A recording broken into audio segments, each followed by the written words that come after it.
Brian Oliver presents Haunting Tales of Madness!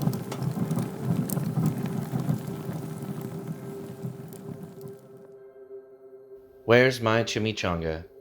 Written by Brian Oliver, narrated by Chris Anderson. The opening night of Miguel's Diner did not go as expected. Though just before the doors opened, everything was immaculate. The jukebox sat in the corner playing Roy Orbison and other oldies. The booths were bright red in contrast to the white floors and light eggshell walls.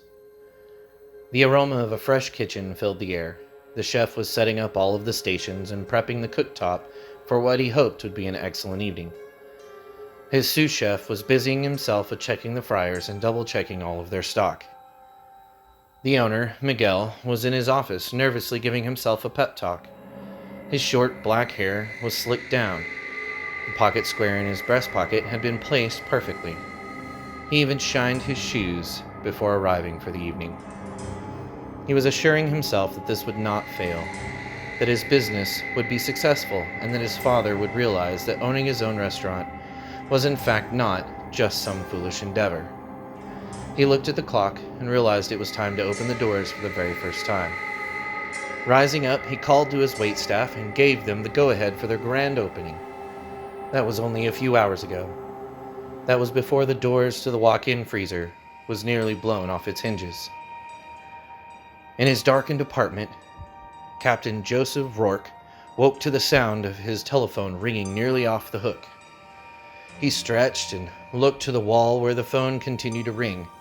Placing a toothpick in his mouth, he scratched his rather hairy chest and stood up to get the receiver. "This is Rourke." He stretched his neck and finished an old can of beer while the speaker on the other end of the line spoke frantically. Okay, I gotcha. Miguel's Diner on 24th. Yeah, I saw it was going to open soon.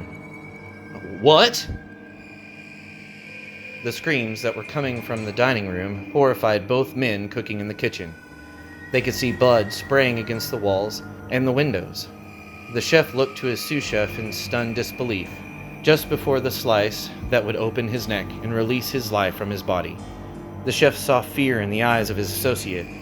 The fear was followed swiftly by a crude hole in his chest and quickly deflating lungs. Miguel was running from his office amid the cries for help. The chef's body fell over onto the still heated cooktop. The sous chef laid on the ground bleeding and going cold. The police officers had begun to swarm the diner. Outside, Captain Rourke stood with a toothpick in his mouth.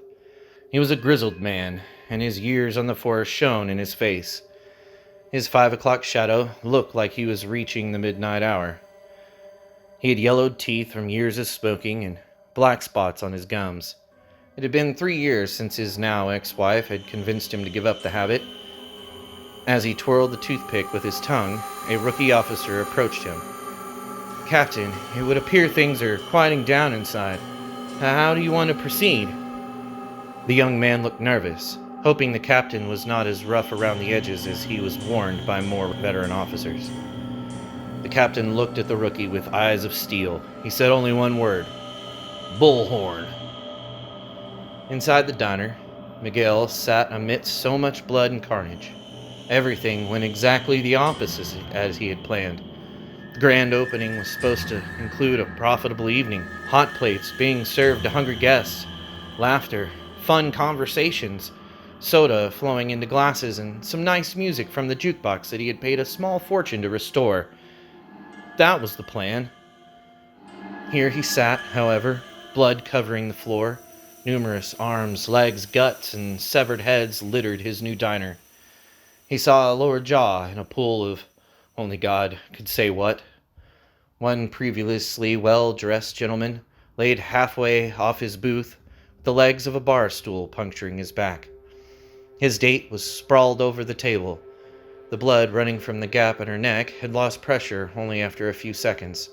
Half of her face was missing, but her eyes were still in her head. The white floor was stained to a point of no return. Broken plates and glasses, the soda fountain torn to shreds and still spewing bits of soda. Knives and forks were stuck in the walls and in the flesh of his patrons. Salt shakers and broken glass made the once comfy booths now resemble dungeon furniture, and not the fun kind.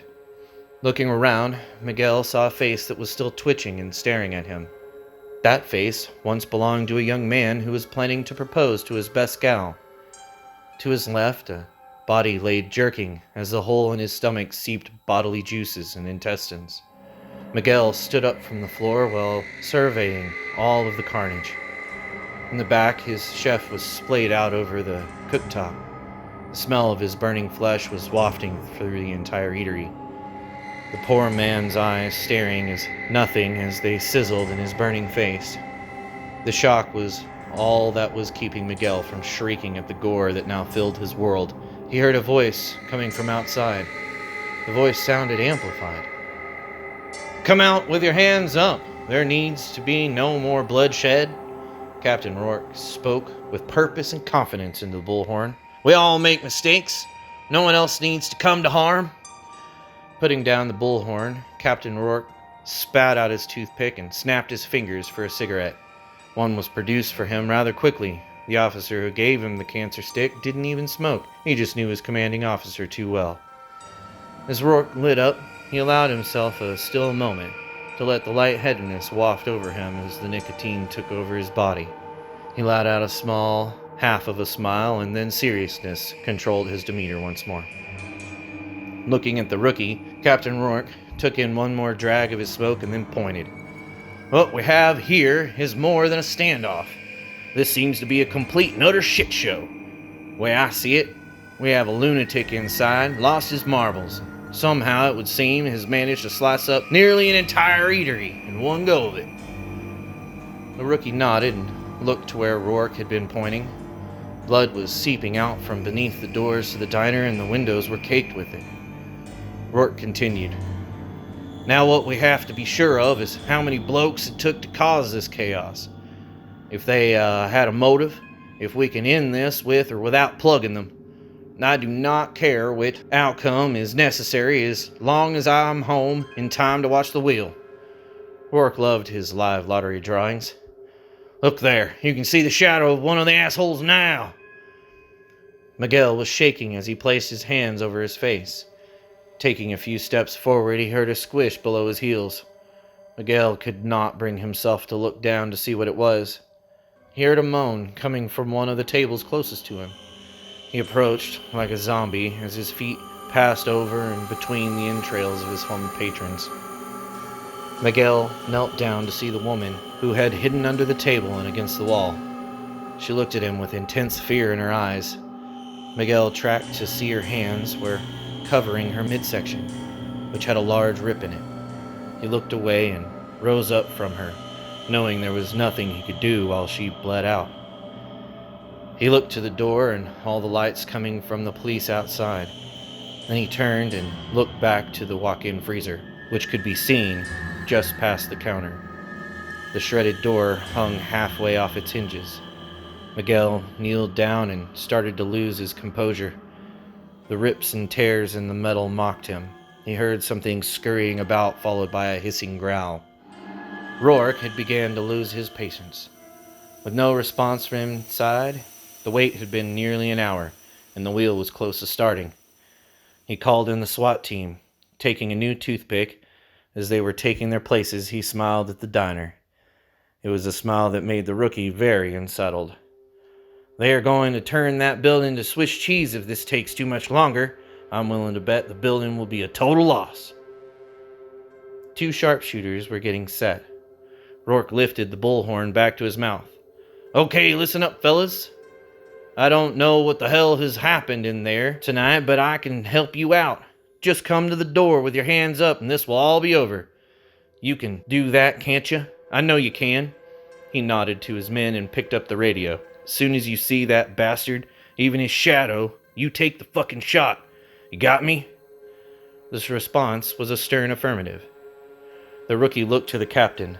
"Sir, are you sure that's the right call?" "Am I sure that's the right call? Which one of us is the captain?" "Oh yeah, me." Captain, with all due respect, we don't know what... or who is in there, and if they did it. No one went in and no one went out. I'll take my chances. Get back in your squad car.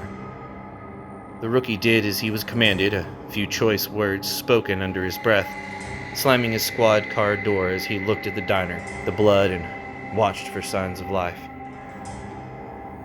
Miguel pondered how it all could have happened. Deliveries were ordered, everything had been double-checked. His chef had promised him all was in readiness for the grand opening. He knew that his chef was always in trouble in life, but most of that stemmed from the fact that while he was a talented cook, he was completely illiterate. That is what his sous chef was for. Miguel closed his eyes as he heard the death gurgles coming from that poor woman under her table. A strange sound was coming from his office. He assumed what this meant.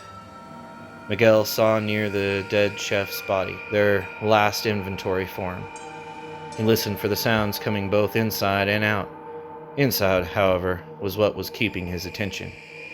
There was another scurrying sound. Miguel laid himself low in the blood and guts along the floor and began to crawl out of the dining room toward the kitchen.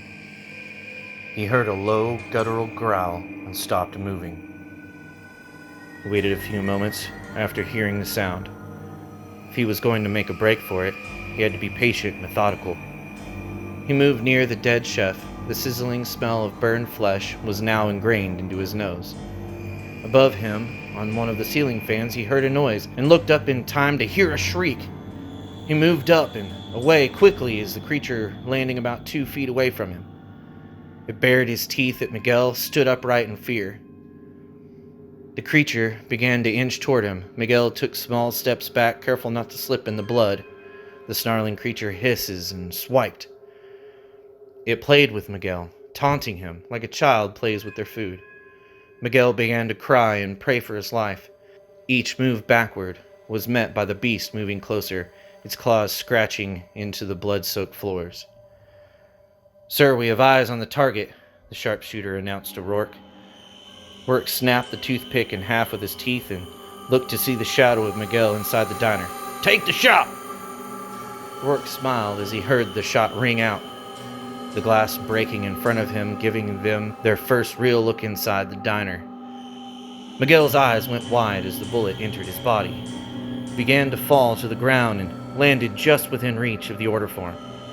Blood began to spew from the base of his skull. The creature's legs moved swiftly away from Miguel on the sound of shattering glass. Miguel coughed and groaned as he reached for the sheet. Just before everything went black, he realized their mistake. The order form, which was topped with the letterhead, "All or Nothing Distribution Service," was in his grasp. His employees had not ordered a case of pre-wrapped chimichangas, which were to be served in a pinch in case they ran out of fresh food.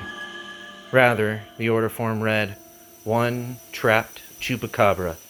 Just as his eyes began to go dark, he heard the beast breaking out of the office window.